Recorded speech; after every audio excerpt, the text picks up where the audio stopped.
Les femmes peuvent se retrouver en consultation pour différents motifs, qui peuvent être des symptômes gynécologiques comme des douleurs ou des démangeaisons, parce qu'elles se posent des questions ou parce qu'elles ont des soucis concernant la sexualité, ou encore dans le cadre d'une demande de protection internationale. Cette procédure exige un examen médical qui va attester ou non de l'intégrité des organes génitaux externes. Ces visites médicales, c'est une ressource de stress car ces femmes-là, elles n'ont jamais ou rarement vu un gynécologue et cette partie de corps est très intime. Dites-moi, comment est-ce que je peux vous aider? Je suis là parce que mon avocate m'a demandé un certificat pour mon dossier. D'accord, d'accord. Et vous savez ce que c'est, ce certificat? Ah oui, c'est pour voir si je ne suis pas excisée. Oui, c'est ça, exactement. Et d'où est-ce que vous venez? Je viens du Mali.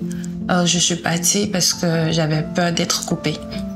Et vous disiez que vous aviez peur, c'est parce que vous saviez que c'est dangereux pour la santé? Ah oui, je sais que c'est mauvais parce que j'ai ma sœur qui s'est fait couper et elle fait toujours des cauchemars et elle saigne des fois quand elle va aux toilettes.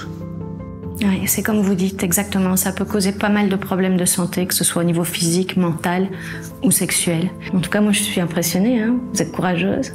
Vous avez de la force. Merci. Si je veux m'en sortir, c'est pour cela que je suis là. On va tout faire pour vous aider. Préalablement à l'examen médical, il est important de détailler les étapes à la patiente afin qu'elle sache où l'on va. C'est un examen qui est non invasif et indolore et il faut donc pouvoir la rassurer à ce niveau. On va aussi porter beaucoup d'attention à la pudeur afin que la patiente puisse se sentir le plus à l'aise possible.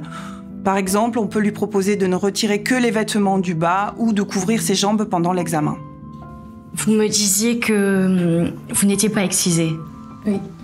Et moi, lorsque je vous ai examiné, j'ai pu constater qu'il y avait une excision qui avait été réalisée sur votre vulve. Je ne comprends pas. D'après ce que j'ai pu observer, il s'agit bien d'une excision. Je suis vraiment désolée de vous apprendre ça comme ça. Je ne comprends pas parce que je me souviens de rien. J'ai toujours cru que je n'avais jamais été excisée. Oui, je comprends que c'est difficile à croire quand on se souvient pas, mais parfois j'ai des gens qui arrivent, des femmes qui s'en souviennent absolument pas. Et qu'est-ce qui va se passer maintenant? Maintenant, vous êtes consciente d'avoir subi une excision. Alors, il vous faudra certainement un peu de temps pour y réfléchir. Je vais réfléchir. Si vous avez besoin d'être accompagnée, moi je suis là. Et puis, je peux aussi vous recommander des personnes qui vous soutiendront. Vous pourrez aller parler, poser des questions, rencontrer d'autres femmes. Hein? Si vous voulez, je vais vous donner leurs coordonnées. Comme ça, vous les avez, vous les appelez si vous voulez. Okay. D'accord? Okay. Regardez, voilà. Merci, je vais réfléchir. Chaque femme a son expérience de l'excision. Certains ont les conséquences physiques, psychologiques et sexuelles, et d'autres moins. Il arrive parfois qu'une femme apprenne qu'elle est excisée pendant la consultation. C'est un moment délicat durant lequel il faut pouvoir accueillir les émotions de la personne et lui proposer de l'accompagner au mieux.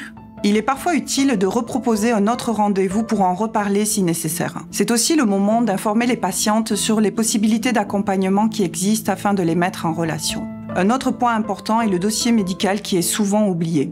Il est important de noter dans le dossier tout ce qui a été dit afin d'éviter aux patientes d'avoir à répéter ce qui s'est passé plusieurs fois.